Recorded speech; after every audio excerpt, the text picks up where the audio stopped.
Naging mainit nga na kontrobersya ang isyong ito sa mundo ng social media at pati na rin sa buong bansa. Isang nakakagulat na balita ang bumulaga sa publiko matapos kumalat ang mga ulat tungkol sa umunoy pagkakadiskubre ng sandamakmak na roga sa loob ng palasyo. Ang isyong ito ay mabilis na nagugat sa social media at naging mitsa ng samot-saring reaksyon mula sa mamamayan, lalo't na't inuugnay ito sa kasalukuyang administrasyon ni Pangulong Kuting ng Norte Jr. Ayon sa mga ulat, isang hindi pinangalanang source ang nagbahagi ng mga larawang kuha mula sa loob ng palasyo na nagpakita umano ng malaking bulto ng roga. Lumakas ang espekulasyon ng mga naturang iligal na substansya ay matagal nang nakatago sa palasyo na nagdulot ng tanong sa publiko ukol sa posibleng pagkakasangkot ng ilang opisyal sa rug trade. Bagamat wala pang opisyal na pahayag mula sa palasyo, ang balitang ito ay nagdulot ng masusing pagsisiyasat mula sa iba't ibang sektor, kabilang ng mga otoridad at mga grupo ng civil society. Nanawagan ng marami ng agarang investigasyon upang matukoy ang pinagmulan ng mga ulat at upang malaman kung may katotohanan ang aligasyong ito. Samantala, ilang taga-suporta ng administrasyon ang mariing bumatiko sa kumakalat na ulat. Tinawag itong isang hakbang upang siraan ang kasulukuyang pamahalaan. Gayunpaman, patuloy na inaabangan ng publiko ang magiging tugon ng palasyo at ang resulta ng investigasyon kaugnay dito. Sa gitna ng kontrobersyang ito, nananatiling mahalaga ang pagtutok ng taong bayan upang matiyak na manaig ang katotohanan at hustisya. Well, para nga sa kabuuang detalye at impormasyon, panoorin na lamang natin ang buong video at huwag din kakalimutang mag-subscribe, lalong-lalo na kapag bago ka pa lamang sa ating channel. Ito na nga mga kaibigan, tayo na po panoorin at maraming salamat po and God bless.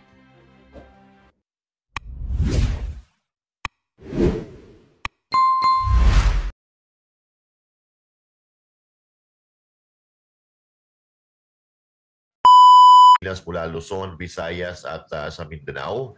At yun, kailangan pong malaman ng buong mundo dahil alam natin na pag nalaman ito ng buong mundo ay ito po ay pag-uusapan, ito po ay bibigyan ng pansin even the international community at lalo-lalo na ng mga kababayan natin sa iba't ibang panig ng mundo. Dahil sa tingin ko sa panahon ni Bongbong Marcos Jr. or sa administrasyon ni Bongbong Marcos Jr. ay talagang sinasala po nila or pinipili lang po nila ang gusto nilang ipalabas sa mainstream media. At nagpapasalamat nga tayo dahil merong SMNI na kahit pilit na pinapabagsak ay patuloy na bumabangon at paulit-ulit na nagkukwento at ibinubunyag ang tunay na nangyayari sa ating lipunan na hindi nakagandahan compare noong mga nakaraang taon. Dahil ngayon, malinaw na malinaw sa ating nakikita, lalo-lalo na dito sa KOJC, na ang batas ngayon ay pinapatakbo ng mga bangag at wala ng pakundangan at walang pakialam kung sino ang kanilang masaktan, kung sino ang kanilang masagasaan. Basta magawa lamang nila ang kanilang gustong gawin at kanilang hinahangad kahit ito pa ay magdulot ng karahasan, sakitan at pagkawala ng hindi pagsunod sa batas ng Pilipinas. Back to you, mga partner. Ayun, magandang punto. Brother Paulo, ang binanggit, Miss Cherry, ni Master Judea, the international community must be informed.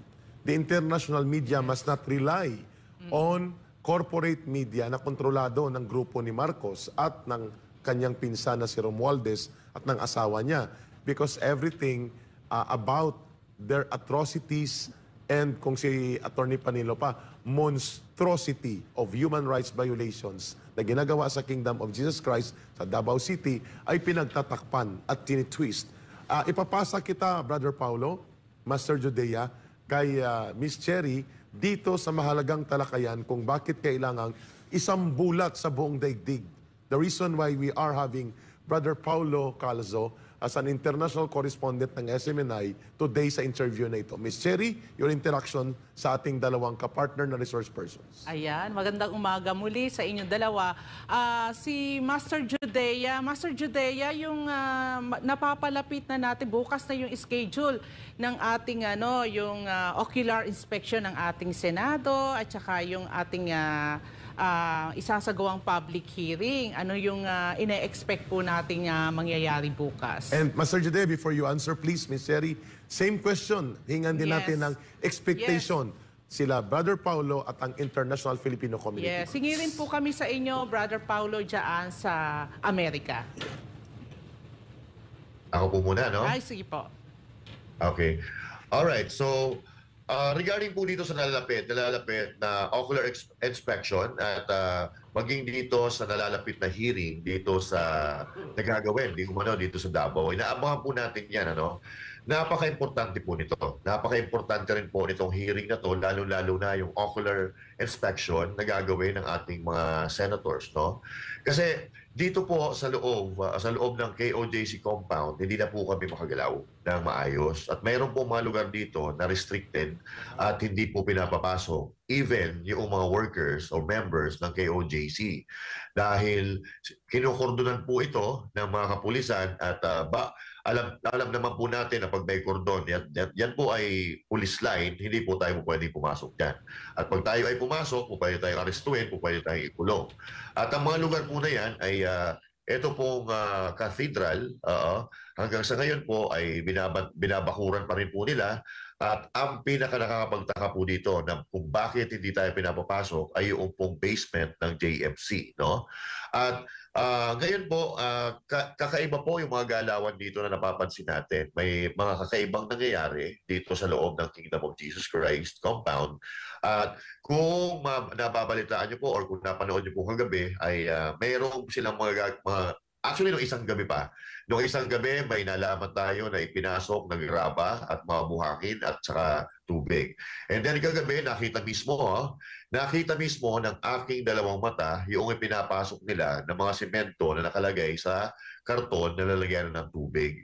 So, inilalagay nila yung semento, yan po na nakikita natin sa screen, inilalagay nila yung semento doon sa ilalim at sa ibabaw nilalagyan nila ng tubig, mineral waters para hindi halata. Pero doon sa pagbubuhat nila, mahahalata mo dahil may mga scotch tape, no? Balot na balot at tipong talagang iniingatan po, iniiwasan po nilang mapunit itong karton na ito. At doon nga nagkaroon ng pagdududa itong ating mga kasamahan na nagbabantay dito sa gate dahil kakaiba po at yung pagpasok ng tubig ay halos maya-maya na po, which is unusual sa pang-araw-araw na galawan na kanilang ginagawa dyan. Minsan, nagbabagsak sila ng tubig, halimbawa umaga, then susundan yan hapon. Pero ito kasi, sunod-sunod po Sunod-sunod po at marami po na magkakasunod. At katulad na nakikita nyo, magkakasunod po sila na may bit-bit or may buhat-buhat na karton. At yan, nagresulta nga po yan sa pagtataka at pagdududa ng ating mga kasama dito at sinek po yan. Ayun. So actually, ayaw po nilang i-check yan. Ayaw po nilang ipa-check dahil aarestuin daw yung mag-check dahil ang sinasabi nila, obstruction. No?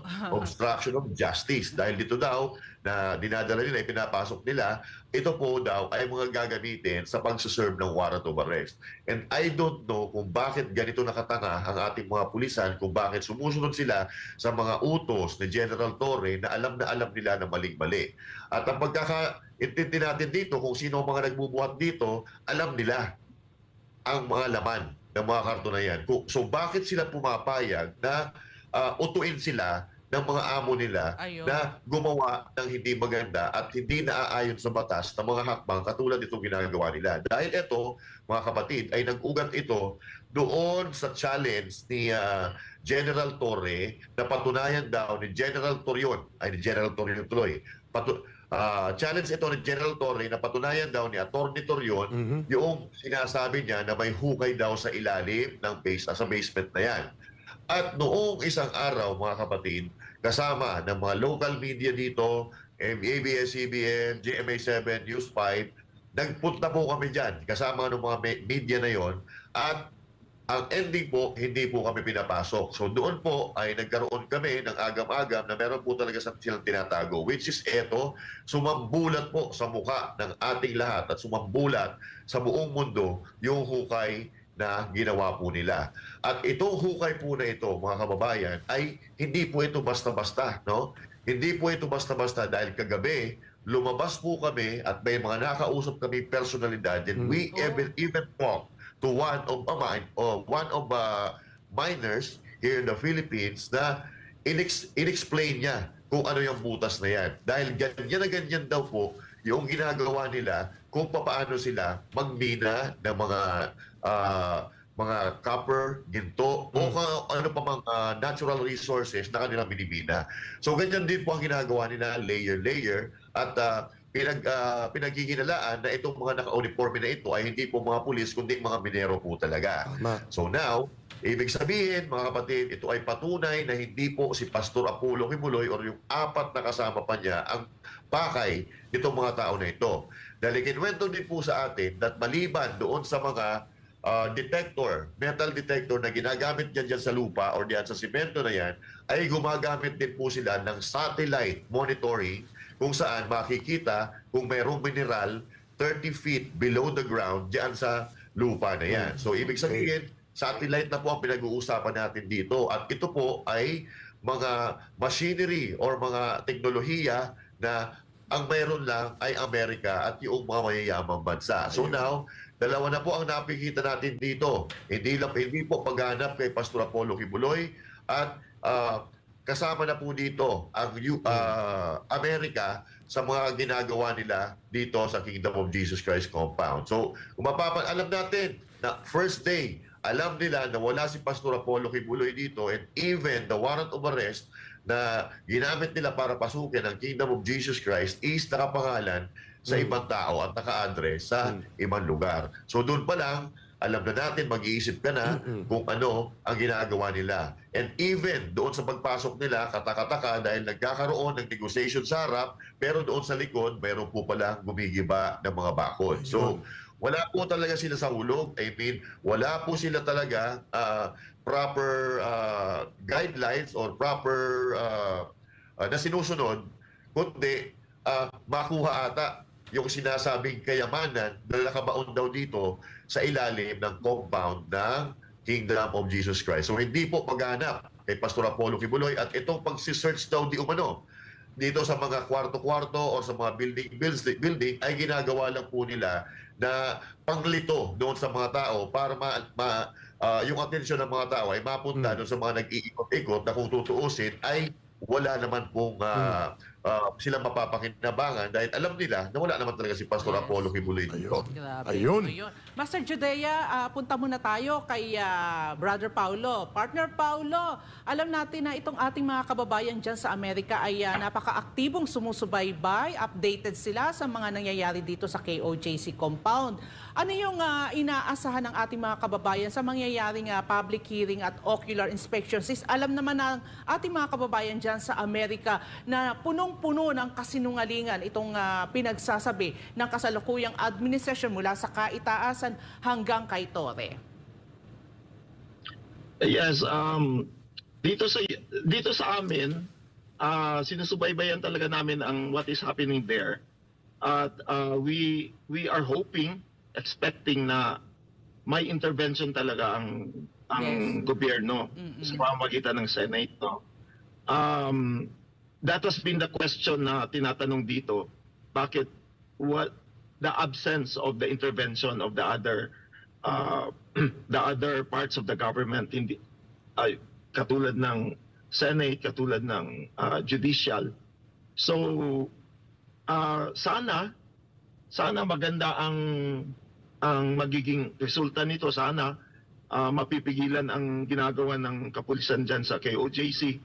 Alam mo naman, Sister Cherry, since classmate tayo sa Bible School. Mag-classmate kayo, ha? Almost 30 years ago. That yung balita-balita na false news na may kayamanan dyan, noon pa yan. Paulo, Binusob na nga kami dyan ng mga militar dyan noon. pati kami. Wala talaga Naniwala din kami niyan noon. Kasabot pala si Ka Eric noon. Naniwala kami Paulo, noon. ayan, nabisto na. Okay. kasi si pastor kasi laging binabanggit na kami mga gold Mga sons and daughters, mga ginto. Literal ang pag-interpret ng mga tao dyan. Ang gold na sinasabi, ginto na sinasabi ni Pastor, spiritual yan. Kami, Yes. mga sons and daughters. Ayun. So, Brother Paulo, Kaya sana, go ahead. Yes. Continue muna. yeah, sana may magandang resulta ito. You know, yung going back to our petition to the United Nations. Go. Ang United Nations, kikilos lamang yan kung nakita nila that everything is exhausted. All means are exhausted. Na wala na talaga tayong magawa. Saka i-intervene ang United Nations. That is a good So, point, Brother Paulo. Yes. Katulad ng ginawa nila sa pag binaliwala nila yung court order, that's a point. Yes. That the rule of law is not being followed anymore. Yes. So, kung babastusin pa nila ang Senado, hindi nila susundin, that's another point. Yeah. So, magiging mas malakas ang kaso natin dito sa international. Yeah, that's clear. At Brother Yeah. Paulo, no, ang malubha kasi dito, Master Judea, Miss Cherry, Yes. mga kababayan, ginamit yung court procedure. Nilabag ito, yung serving of warrant, para mang-agaw ng property. Yes. Na pagmamay-ari ng simbahan. Yes. Not even pagmamay-ari ng subject of the warrant. The subject of the warrant is Pastor Kibuloy at ang 4 pang mga kasama. But not any one of them owns the property. Yes. So you cannot take over the property. Yes, correct. Kasi wala sa pangalan nila yon. Pangalawa, even ang AMLAC at ang korte sa Court of Appeals, illegal din na pinaghahabol ang mga properties and assets and accounts na hindi rin naman nakapangalan kay Pastor Kibuloy. Yes. Which are separate entities. So hindi lamang property, kundi pati resources na ng independent church ang nagaganap ngayon. Sa punto ni Master Judea, Brother Paulo, Miss Cherry, na ang interest nila ay mukhang hindi lang si Pastor, Yes. kundi i-take over na ang property illegally without going through the process of the court and the protection of the law provided under the Constitution.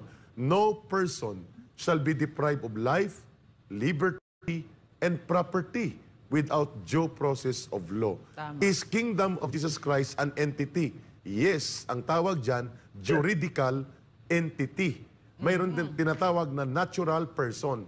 Si Pastor, natural person. Yes po. Ang KOGC as a church is a juridical entity. Therefore, covered siya ng no person shall be deprived of life, liberty, and property without due process of law. That is constitutional. Brother Paulo, wala nang konstitusyon na sinusunod si Marcos, Master Judea, Miss Cherry. Yes. Ang korte iniinsulto at inaapakan. Tama. Ang kanya mga general sobra pa above the law and they are acting as lawless elements using the powers of the government. Brother Paulo, Master Judea, common question sa inyong dalawa. Ano ang pwede pang gawin ng mga Filipino groups abroad na nakikinig at nag-observe ngayon, and how can you help there, Master Judea, sa inyong social media platform, and Brother Paulo, sa iyong international correspondent work sa SMNI, na maipakita ito sa malalaking network sa abroad na Yes. hindi nakatali dito sa nakabusal na bibig at mata ng mga media sa Pilipinas. How can the Filipino community support on that aspect, including ang inyong mga platform kung saan kayo aktibo? SMNI International Network, correspondent, and Master Judea, social media platform media practitioner. Yes. Ikaw muna, Master Judea, and then si Brother Paulo. Thank you, Kay Eric. So, nagpapasalamat din po tayo at nagkaroon po tayo ng platform na ganito. At maraming salamat doon sa mga sumusuporta sa atin. Malaking tulong po ito, no? Malaking tulong po ito sa pagpapalaganap ng information sa ating mga kababayan abroad. Hindi na abroad, pati dito sa Pilipinas. At mas makakaganda po ito, no? Kung bawat isa sa mga Pilipino, lalo na yung mga nasa ibang bansa, no? Kahit gumawa na po kayo ng mga sarili nyong account, Facebook pages, kung talagang gusto nyo pong mabago ang kalakaran dito sa Pilipinas, kung gusto nyo umunlad ng Pilipinas, magtulong-tulong po tayo. magtulong-tulong po tayo na palaganapin ang tunay na estado ng Pilipinas para malaman ng buong mundo na may hindi magandang nangyayari dito. Katulad po ngayon, no? Bara-bara na po ang ginagawa nila. Wala na po silang iniisip na batas. Kaya nga ito napakaganda ng pagpasok ng Senado dito sa eksena para kahit papaano ay malaman ng taong bayan kung may mali ba dito sa ginagawa or kung tama ba ang ginagawa nila para sila mismo na mga nasa gobyerno or bahagi ng gobyerno makapagpaliwanag. Dahil aminin ba natin sa hindi, sa mga puntong ito, mayroon pa rin tayong mga kababayan na nabubulagan, okay? Mga blinded dahil sa pinapalabas ng mainstream media. At yung iba dyan, hindi naman mahilig sa mga gadgets, hindi mahilig sa cellphone. So nagtatsaga pa rin sila sa mga traditional sa television at sa radyo. So yung mga yon, hindi po sila informed sa tunay na nangyayari. So now, ang gawin po natin, even siguro, no, yung mga local media, yung mga international community, gawa po kayo ng mga Facebook pages, YouTube account, and ibinibigay po namin, kaming Banateros, on behalf of Banateros, ipinibigay po namin ang video namin, kunin ninyo, i-cut ninyo, i-upload ninyo sa mga channels or pages ninyo. Wala pong problema, hindi po kami magka-copyright. Dahil kami po Banateros, hindi lang po